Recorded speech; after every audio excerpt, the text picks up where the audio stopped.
Hey everybody, this is Ellie. Remember Ellie? I'm on week 4 now of this little video series about where should I stay or should I go from Arizona. I'm in Durango, beautiful mountains and hills to look at, and the road is over there going into Durango. I'm in a dog park that's designed to have dogs off leash, a nice long walking trail. So just to recap, last week we talked about redlining and how decisions 70 years ago affected multiple generations, gave some people more freedom than others in their choices in their lives. 70 years ago or more now, they started burning coal in coal-fired power plants in the Navajo reservation and the Hopi reservation. And it affected multiple generations and still does, because it polluted the air, polluted the ground, ripped whole areas of their surface soil, and their aquifers were depleted and still are. And I'm going to introduce you to a woman named Nicole Horseherder. I'm just excited for you to listen to her story. She was highlighted and featured by Time Magazine and given an award by the Heinz Foundation. And she's been working there in Navajo's reservation for 25 years. And hold on, there's a dog coming, and Ellie's going to go meet this dog real quick. Yeah, that went well. It's been great. Ellie's been really cool with these dogs.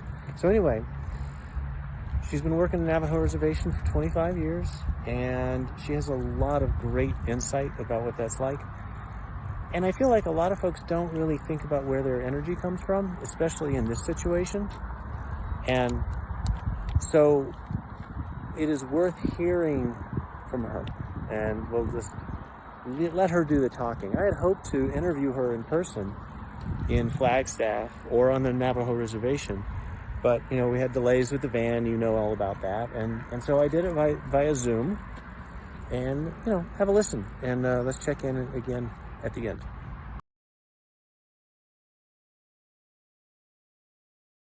My name is Nicole Horseherder, and I'm the director of Twanajona. Twanajona is, we translate it, it's Dene.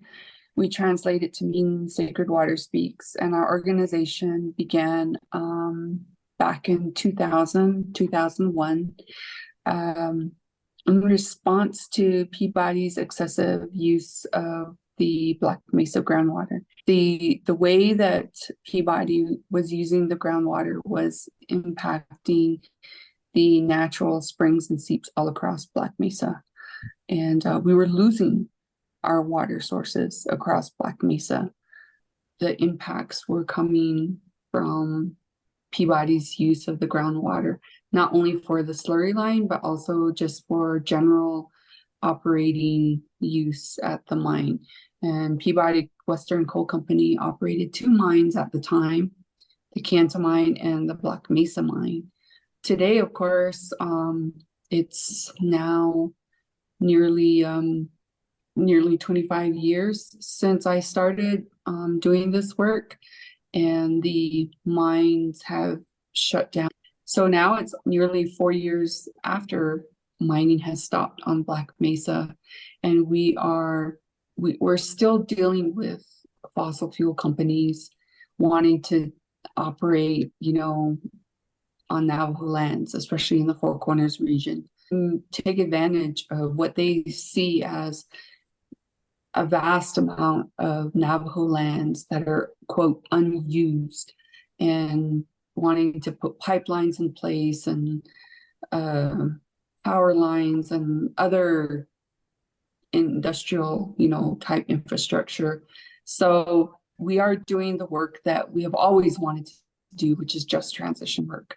And that is to make sure that the replacement energy from the coal plants coming down are renewable energy, solar, winds more specifically. And we're making use of the transmission lines that are idle at these closed power plants. And also, trying to really help establish a clear roadmap on the Navajo Nation for what the Four Corners should look like in the future, and really taking advantage of the opportunity to make both commercial scale solar and residential scale solar work for the people and the nation, and to really revitalize the environment through restorative type economy initiatives. So those things we're working on now. We'd like to bring all these same stakeholders back together and see if they can reinvest in the nation and in the communities that they had a tremendous impact on. Two of those stakeholders are regulated by the Arizona Corporation Commission.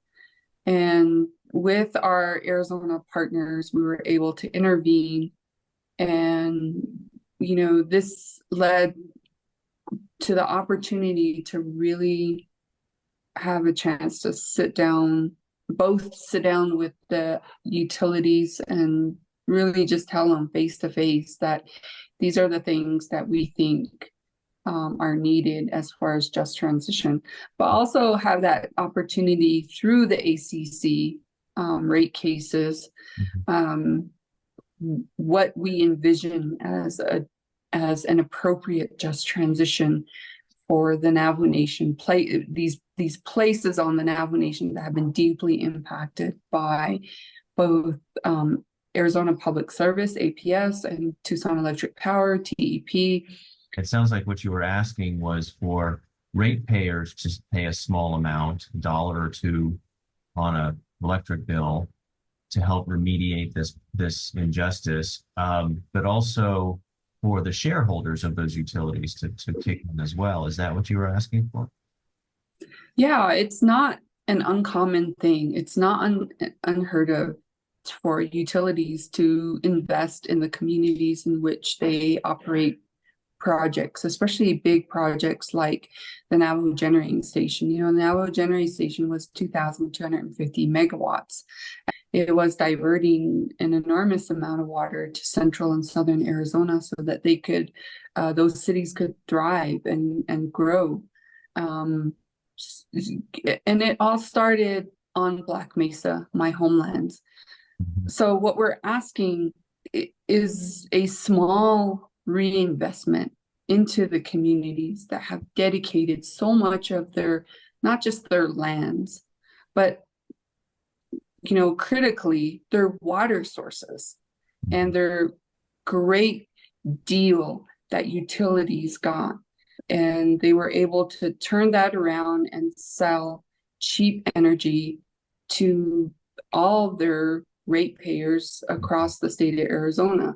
That has been the foundation of Arizona's growth for the last 50 years, but also to form new partnerships with these communities, make use of those idle transmission lines, bring clean energy to the region that has been heavily polluted by not just coal mining, but these gigantic coal-fired power plants owned by Arizona utilities. And it's unfortunate that the Corporation Commission couldn't see that. This is not an unusual thing to ask, and many utilities in other states have been reinvesting in communities that they have been that they have operated coal plants in for decades. I felt like the utilities could have pushed the Corporation Commission harder. And it sounds like the Corporation Commission is just ideologically driven, and they're not willing to consider something like that. The last video that I did, I talked about intergenerational wealth and how a person like me can afford to go drive around in a van over the summer and work remotely. But it sounds to me like the way that all of this extractive industry has worked in Navajo and Hopi country, they take energy, they take coal, they take water, they give you a lease, some land lease or something, but there's no intergenerational wealth. There's nothing that passes down from one generation to the other. Is that what you've seen? The way that I would describe intergenerational wealth is that for centuries now, the intergenerational wealth that Indigenous people have maintained, or what you would consider intergenerational wealth from an Indigenous point of view, is everything that has been taken from us. That's our intergenerational wealth.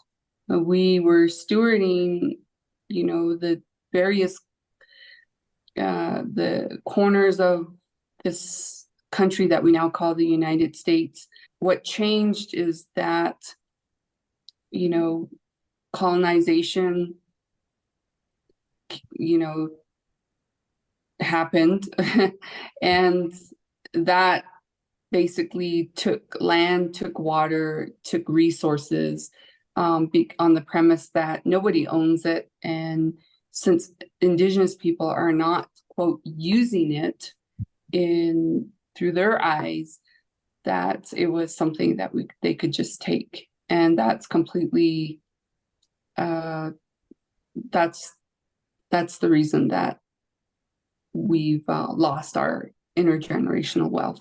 Look at the Navajo Nation now today fighting for water rights, and what a sad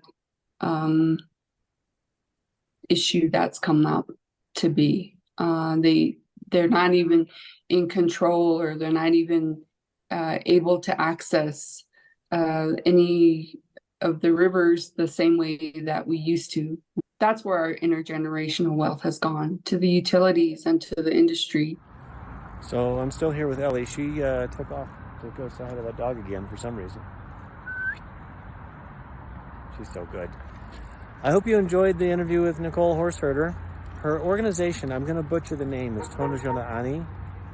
And we'll put a little graphic up here so you can see it. Worth giving her support if you feel like it.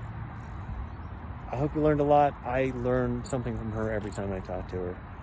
She has such a depth and a patience despite everything she's been through. So anyway, that's it for now. I'll see you in the next episode. Bye.